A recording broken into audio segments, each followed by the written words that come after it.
Di tepi Laut Adriatik tersembunyi sebuah negeri yang kaya akan warisan budaya, sejarah berdarah, dan semangat kebangsaan yang tak pernah padam.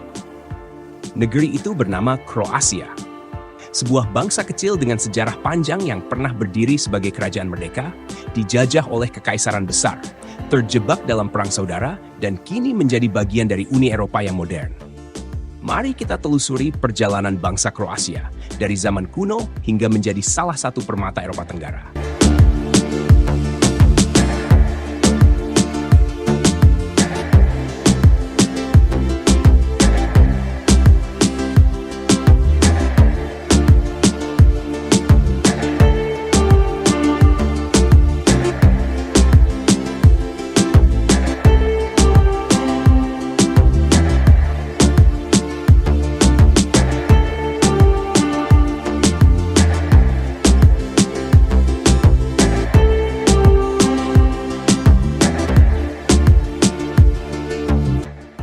Sebelum dunia mengenal nama Kroasia, tanah ini telah dihuni oleh peradaban kuno.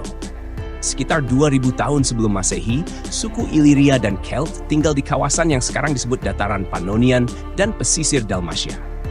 Ketika Kekaisaran Romawi datang, wilayah ini menjadi bagian penting dari provinsi Dalmatia dan Pannonia. Selama lebih dari 5 abad, Romawi membangun kota-kota, jalan, dan sistem hukum yang menjadi dasar peradaban Kroasia hari ini.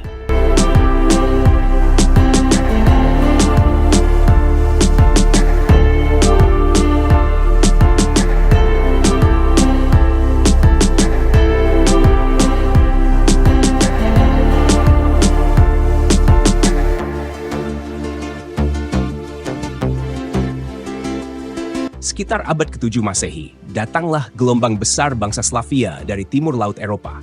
Mereka menetap di sepanjang lembah sungai dan pesisir Laut Adriatik. Di antara mereka ada suku Kroat yang kelak menjadi cikal bakal bangsa Kroasia.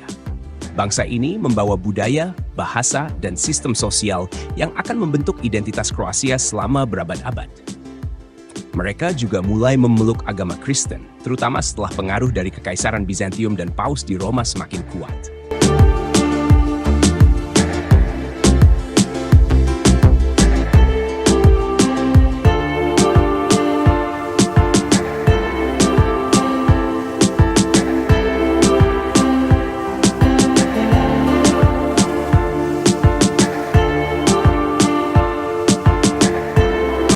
Pada awal abad ke-10 Masehi, suku Kroat berhasil membentuk struktur pemerintahan yang kuat. Tahun 925, seorang pemimpin bernama Tomislav dinobatkan sebagai Raja Kroasia pertama. Di bawah kepemimpinannya, Kroasia menjadi kerajaan independen yang berpengaruh, membentang dari pegunungan Alpen hingga sungai Sava dan pesisir Adriatik. Namun, masa kejayaan ini tidak bertahan lama. Setelah Raja Dimitar Zvonimir wafat pada akhir abad ke-11, Kroasia mengalami krisis suksesi. Pada tahun 1102, Kroasia masuk dalam persatuan mahkota dengan Kerajaan Hongaria. Meski tetap mempertahankan bangsawan dan hukum sendiri, Kroasia tidak lagi memiliki raja sendiri. Ketika ancaman dari Kekaisaran Ottoman semakin besar di abad ke-16, Kroasia beralih ke perlindungan Kekaisaran Habsburg Austria.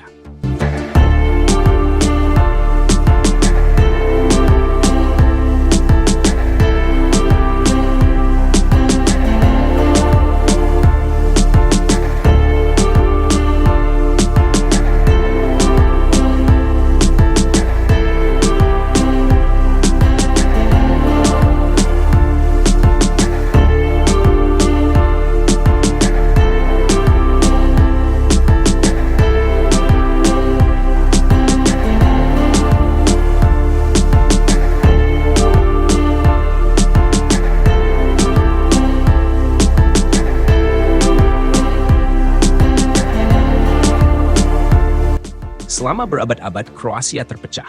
Sebagian dikuasai Ottoman, sebagian Habsburg, dan sebagian lagi menjadi wilayah militer. Identitas nasional Kroasia bertahan dalam tekanan politik dan militer. Memasuki abad ke-19, semangat nasionalisme mulai bangkit. Gerakan Illyrian muncul di Zagreb dan mendorong penggunaan bahasa Kroasia, penolakan dominasi Hongaria, dan impian negara merdeka.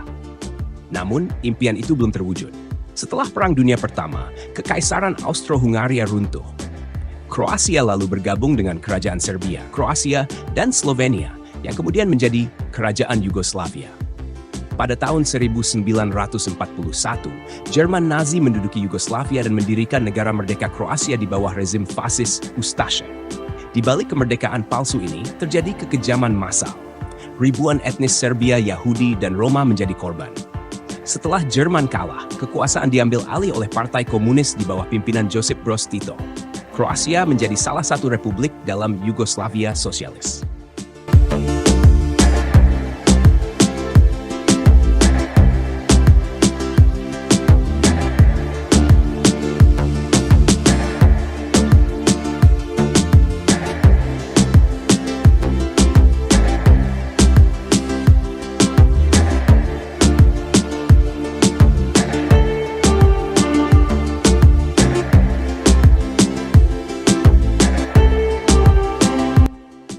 Pada bulan Juni tahun 1991, Kroasia mendeklarasikan kemerdekaannya dari Yugoslavia.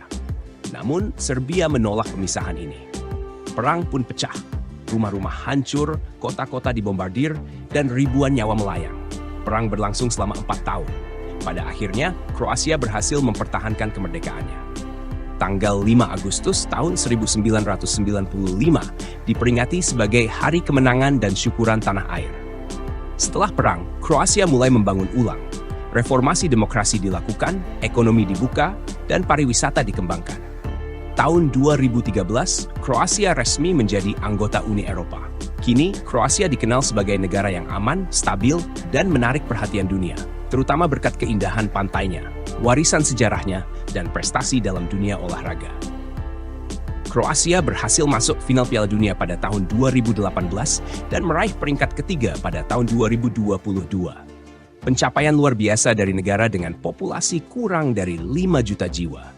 Selain itu, Kroasia juga menjadi lokasi syuting film dan serial terkenal seperti Game of Thrones dengan kota Dubrovnik sebagai sorotan dunia. Kroasia telah melewati jalan panjang, menempuh luka sejarah untuk menjadi bangsa yang berdaulat. Dan kisahnya belum selesai. Karena selama rakyatnya tetap menjaga jati diri, Kroasia akan terus berdiri. Jangan lupa like, comment, and subscribe Yan Munawardi untuk dokumenter sejarah lainnya.